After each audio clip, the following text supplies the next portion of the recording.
I don't know about you, but I can't afford to hire bodyguards, and trying to carry a cop around against his wishes just wears me out.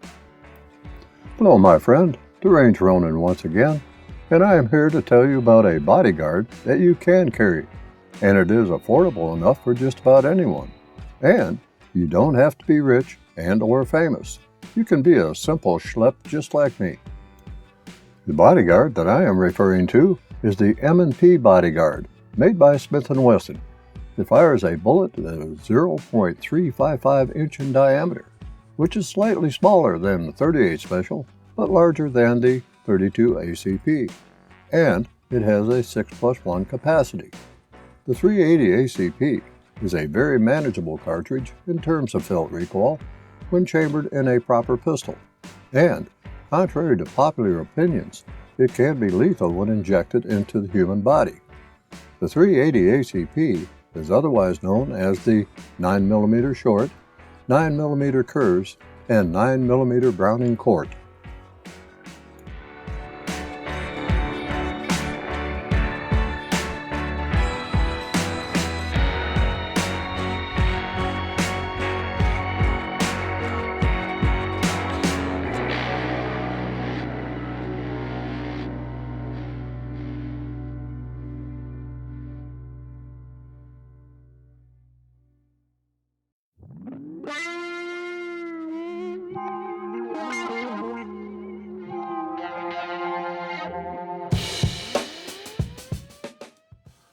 Let's first hear about what the manufacturer has to say about the M&P Bodyguard. Compact and sleek, the M&P Bodyguard 380 delivers personal protection in an easy-to-carry, comfortable platform. Chambered for .380 ACP, the lightweight pistol features a high-strength polymer frame with a black, matte-coated stainless steel slide and barrel. The new M&P Bodyguard 380 retains original design features, including a 2 3/4-inch barrel, which contributes to an overall length of 5 1/4 inches and an unloaded weight of only 12.3 ounces, making it perfectly suited for concealed carry. Lightweight and simple to use, nothing protects like a bodyguard. Now, let's get a bit more specific. The top of the slide incorporates front and rear stainless steel drift adjustable sights. They are very plain and simple. Both front and rear sight are ramped and do not contain dots or other sighting aids. The front sight ramp is serrated to cut glare. This is definitely an up-close and personal firearm. 2 magazines are included. One has a finger groove and the other has a flat butt plate. The Bodyguard has an ergonomic grip. If your hand is the size of a small child, more on that grip later. The frame is of high-strength polymer. That's not unusual these days. External takedown lever and slide stop controls are left side only. Being that this is a micro pistol, I'll just call them micro controls for now. My version has the manual thumb safety. A version without the thumb safety is also available. More on the safety later. Unlike the Glock's claim of being a double-action pistol, the M&P Bodyguard 380 is a true double-action pistol. The M&P Bodyguard is not striker-fired. It has a hammer that is internal to the slide. In fact, you can see the hammer when looking at the back of the pistol. I love watching a hammer as it's being operated with the trigger. The color of the pistol is black throughout the exterior, with just a stainless steel guide rod tip peeking out from underneath the barrel. Is this a performance center pistol? Not even close. The M&P Bodyguard 380 is compliant in 12 states.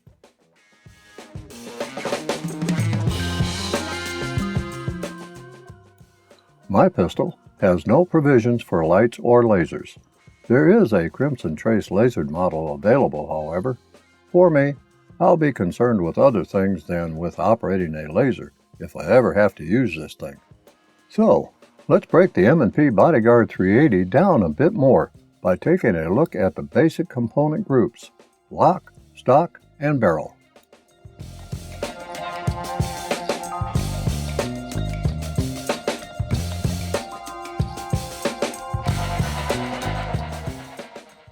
The lock is comprised of the usual things like trigger, hammer, thumb safety, and associated springs and levers. These things are nicely packaged in what seems to be a modular fire control group. The trigger is a nicely curved flat-face polymer affair that has a measured trigger pull of 9.84 pounds with a 5-pull average.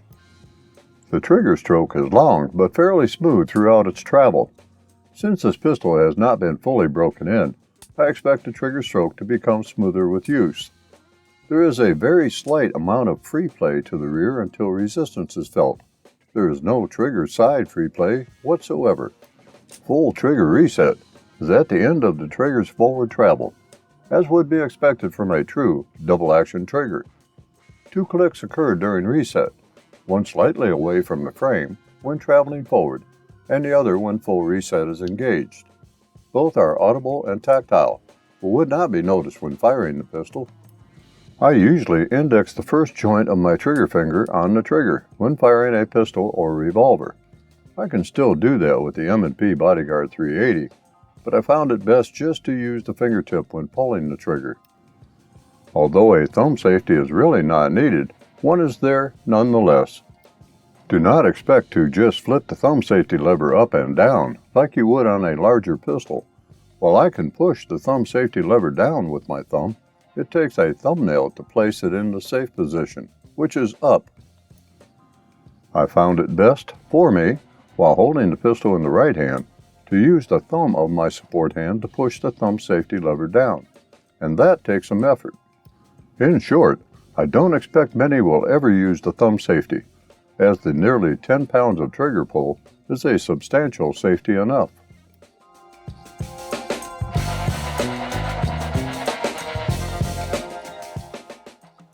The stock, or frame, is constructed of a heavy polymer material that, as usual, houses the necessary fire control group, magazine, left side only magazine button, and left side only controls, such as the thumb safety and slide lock, along with providing a secure rest for the spring-locked takedown pin. The Smith Wesson Bodyguard 380 can be fired with the magazine removed. How do I know that? It clearly states that it can be on the right side of the frame. Caution: capable of firing with magazine removed. This is along with the manufacturer's name, location, and serial number. The frame extends fully to the muzzle at the front end and has a mild beaver tail at the back end. There is enough grip clearance at the tail end to prevent slide bite. The width of the grip is about 0.770 inch, while grip height, measured from the bottom of the grip to the top of the grip, is 2.99 inches. Trigger reach is approximately 2.6 inches. There is just not enough grip length for my hand. My little finger either has to hang off the grip or curl under the grip. There is just no other choices available. My grip is usually only with 2 fingers anyway, so it is not a big thing. The grip on the M&P Bodyguard 380 would be ideal for those with small hands.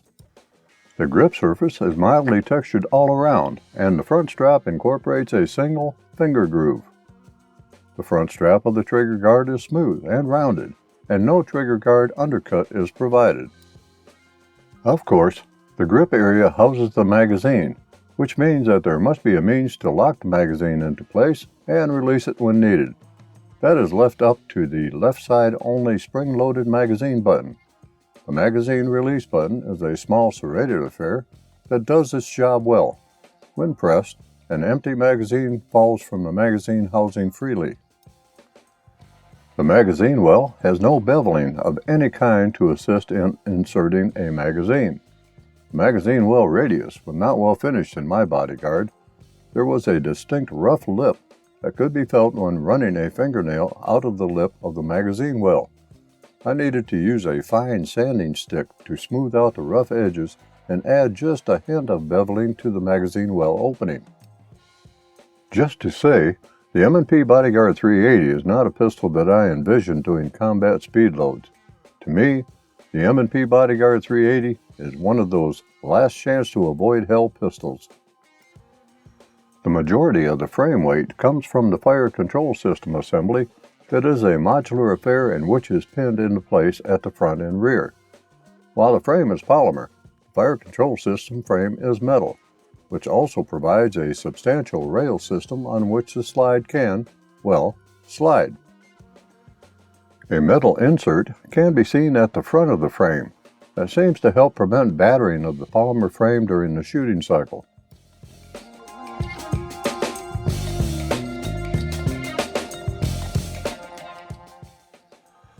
I can't talk about the barrel without including the entire slide assembly.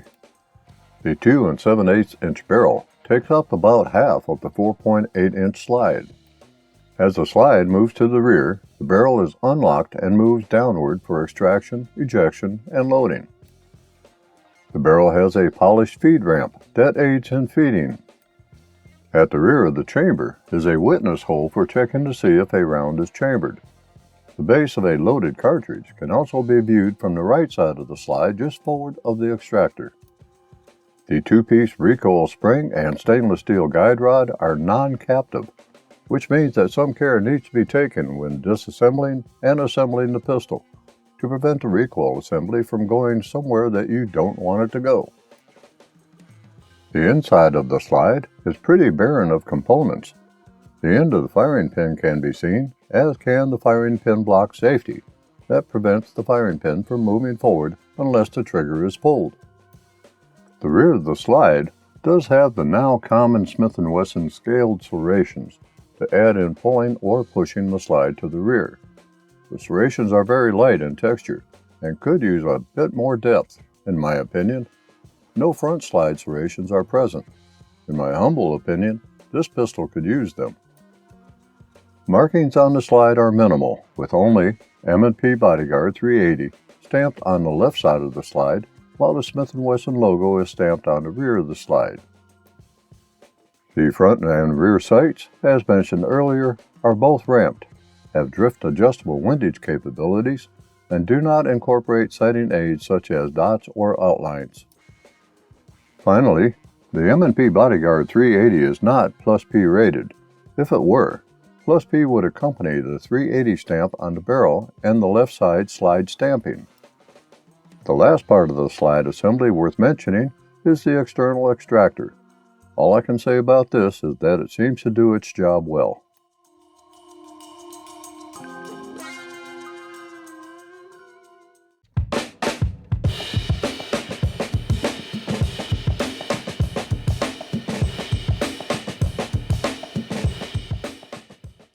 Well, you would think that field stripping and assembling the M&P Bodyguard would be like any other pistol. No, that's not the case. There are a few nuances in field stripping and assembling the pistol, so I'll take you through the process.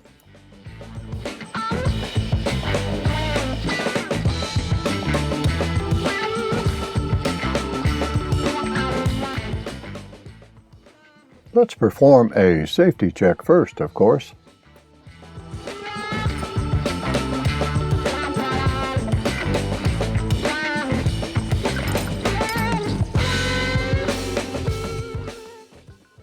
Hold the pistol with your finger off of the trigger and outside of the trigger guard. Point the muzzle in a safe direction. Press the magazine release button and remove the magazine. While pointing the muzzle in a safe direction, place the safety lever in the lowered or fire position to allow the slide to be moved to the rear. Grab the serrated portion of the slide with the thumb and fingers. Push or pull the slide fully to the rear in order to extract any cartridge from the chamber and clear it from the pistol. Do not obstruct the ejection port because doing so can interfere with the ejection of a cartridge from the pistol. I will say here that because of the size of the pistol, the substantial dual spring recoil system, the small surface area of the slide to grab, and the fact that the hammer is not cocked, the slide takes some effort to move to the rear. Folks with weak hand strength may have difficulty manually moving the slide. Lock the slide in the open position by allowing the slide to move slightly forward from the rearmost position while pressing upward on the slide stop. Check the barrel chamber and bore and magazine well visually for any obstructions. Check the firearm thoroughly to assure that no ammunition is present.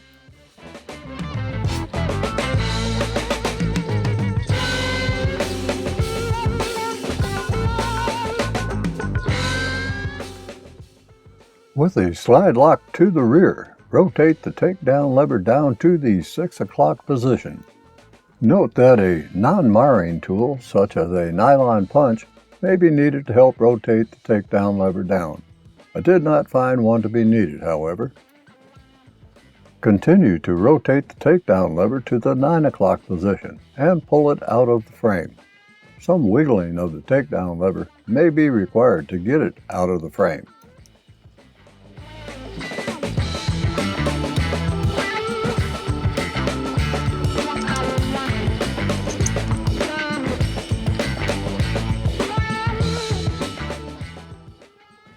Close the slide by holding the serrated sides and drawing it to the rear until the slide stop disengages. Then, carefully allow the slide to move forward to its closed position. Remove the slide from the frame while retaining control of the recoil assembly as the slide is being removed from the frame.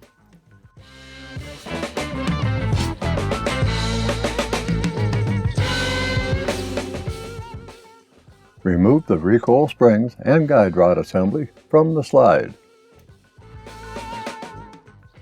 Remove the barrel from the slide. This completes disassembling the Bodyguard.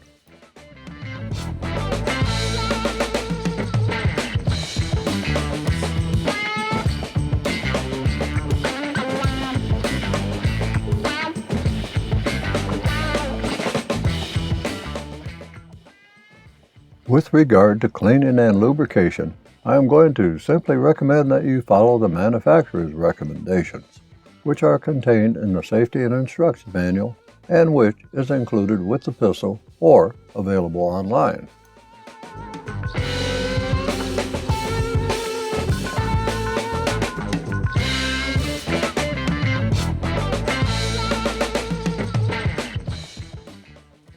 With the bottom of the slide turned up, install the barrel into the slide so that the muzzle is flush with the end of the slide and the barrel lug is up.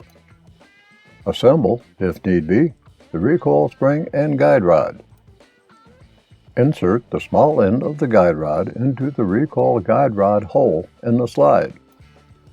Compress the assembly into the slide while lowering the rear of the guide rod into the notch in the barrel lug. Ensure that the recoil guide rod assembly is properly centered.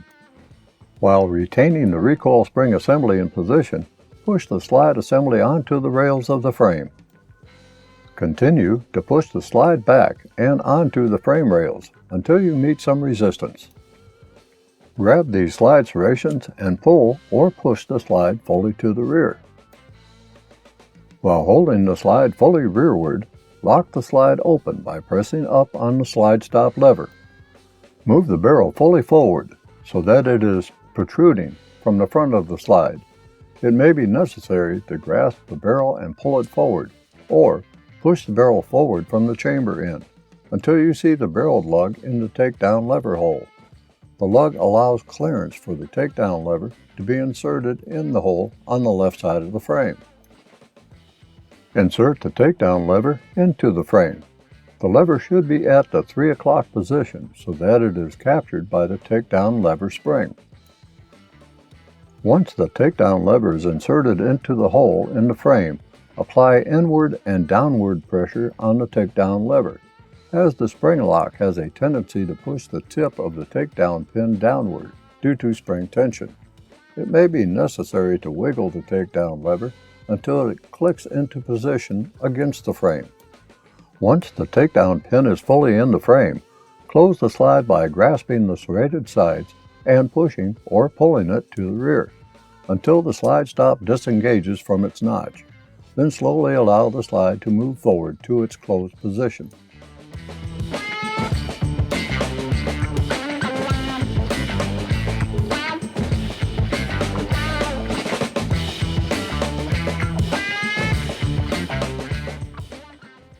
As with all of my pistols, I use 1 or 2 snap caps to check safety functions, firing, extraction, and ejection. Place 1 or 2 snap caps in a magazine and insert the magazine into the frame.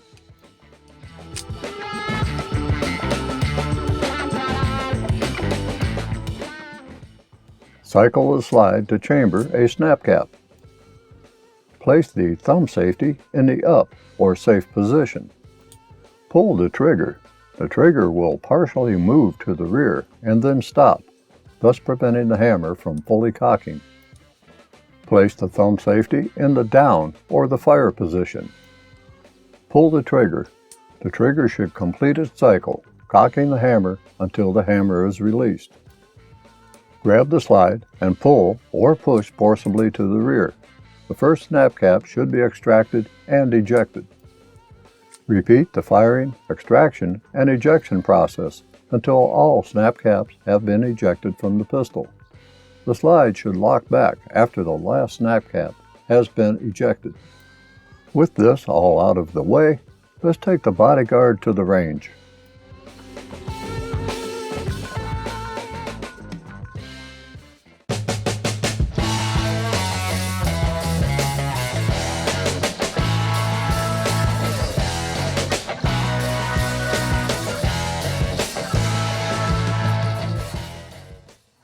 I must be upfront here.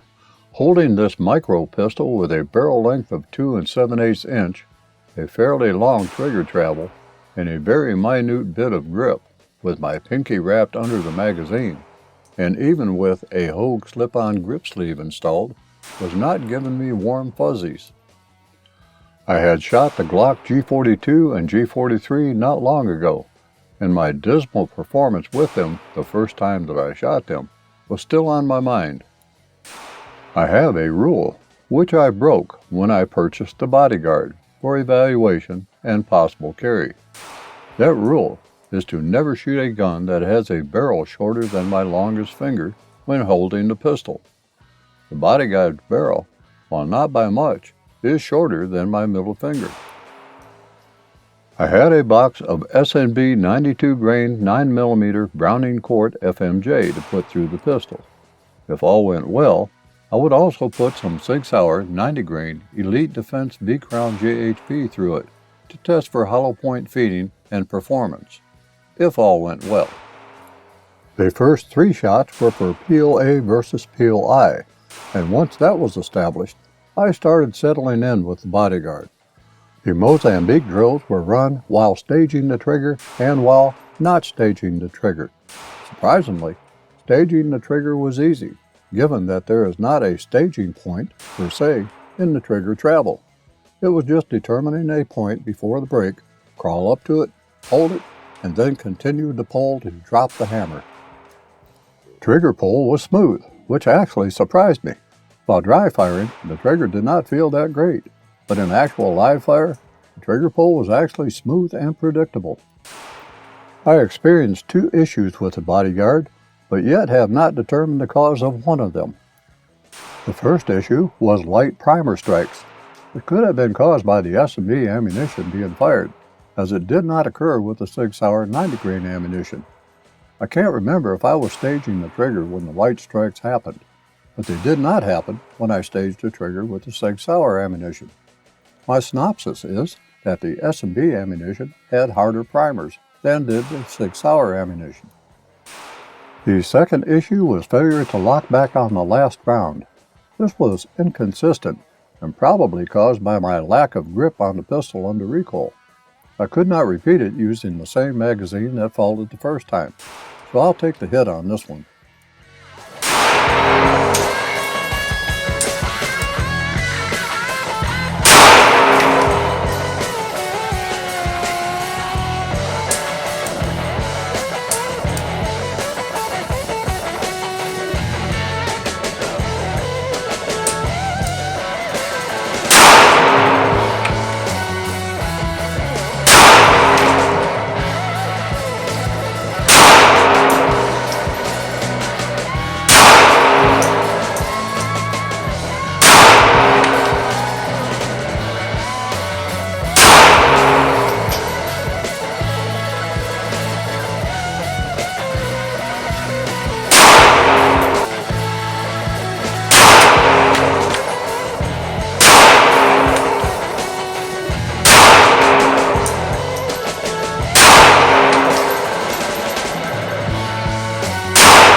The only upgrade that the Smith Wesson M&P Bodyguard 380 could use, for me, is something to better hold on to the grip, as it is small and shifts in my hand when firing.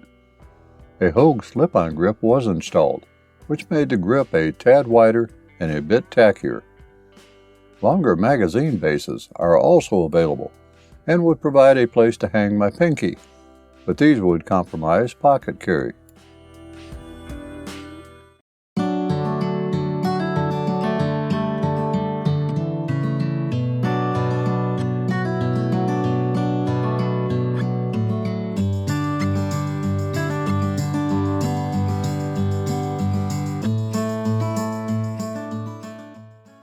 To say that the Bodyguard can be concealed is an understatement.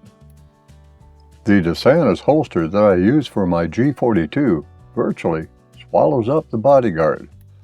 I ordered a DeSantis holster that is intended specifically for the Bodyguard, for pocket carry, and just to prevent printing. But I must say that I have no worry about carrying this pistol in a pants pocket without a holster, due to the double-action trigger pull.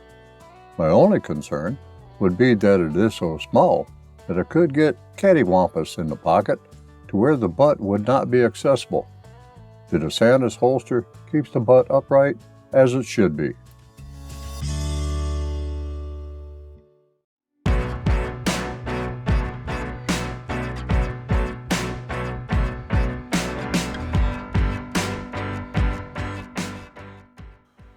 Before I can give my final thoughts on the Smith & Wesson Bodyguard 380, I need to generally assess what performance one could expect with the 380 ACP round, fired from a 3-inch barrel, which is close enough to the 2 7/8-inch barrel of the Bodyguard. So, let's play with some fuzzy math. Obviously, actual results will vary according to ammunition used and other factors, but with just sticking to Corbon 380 ACP, 9mm, and 38 Special with similar bullet weights, I can give a general conclusion based on muzzle velocity alone. A Corbon 90 grain 9mm plus P bullet fired from a 3-inch barrel will garner 1,345 feet per second of velocity. A Corbon 80 grain 380 ACP bullet fired from an 18-inch barrel, yes, I said an 18-inch barrel, would not even result in 1,346 feet per second of muzzle velocity. In short, no pun intended, it would take a barrel length greater than 6 times longer for the 380 ACP bullet to achieve anything close to the same velocity of a 9mm plus P round fired from a 3-inch barrel. Now, just for giggles and tee-hees, a Corbon 110 grain 38 Special bullet would only achieve the same or near velocity of the 380 ACP round out of a 3-inch barrel if it were fired from a barrel length between 3 and 4 inches. The bottom line is, according to these comparisons, that the 380 cartridge is definitely not as powerful as the 9mm, but is more powerful than a 38 Special round being fired from the same length barrel, although the Corbon 110 grain 38 Special bullet is 30 grains heavier than the 80 grain Corbon 380 ACP. Given that all 3 bullets are 9mm, the 380 cartridge is not the wimp of the group. Don't believe me? It's all there at ballisticsbytheinch.com. The lighter weight Corbon 80 grain 380 ACP would be a pussycat when shot out of a 3-inch revolver, even a lightweight revolver. Does that mean that I'm ready to run out and purchase a 9mm revolver so that I can fire 380 ACP from it, assuming that moon clips would be used? I think not, but it would be an interesting experiment, don't you think? Now, getting back to the Smith & Wesson Bodyguard 380. The pistol is nicely built. It is a bad breath distance personal defense tool that may or may not do the job of stopping a threat, which is left to any number of factors. Is it easily concealable and carryable? Most definitely. Would I recommend it to those with weak hand strength? Nope, not at all. Is the pistol safe? Well, it is as safe as any double-action revolver due to the heavy double-action trigger pull. Would I recommend it to the first-time gun purchaser as a carry firearm or for home defense? Absolutely not. As mentioned earlier, I consider the Smith Wesson M&P Bodyguard 380 as a last chance of going to hell pistol. If I am that close to another individual in a deadly force encounter, I may be better off throwing a few knee strikes to the groin to stop the threat. After all, stopping the threat is the main goal, right? The Smith & Wesson M&P Bodyguard is a quality pistol.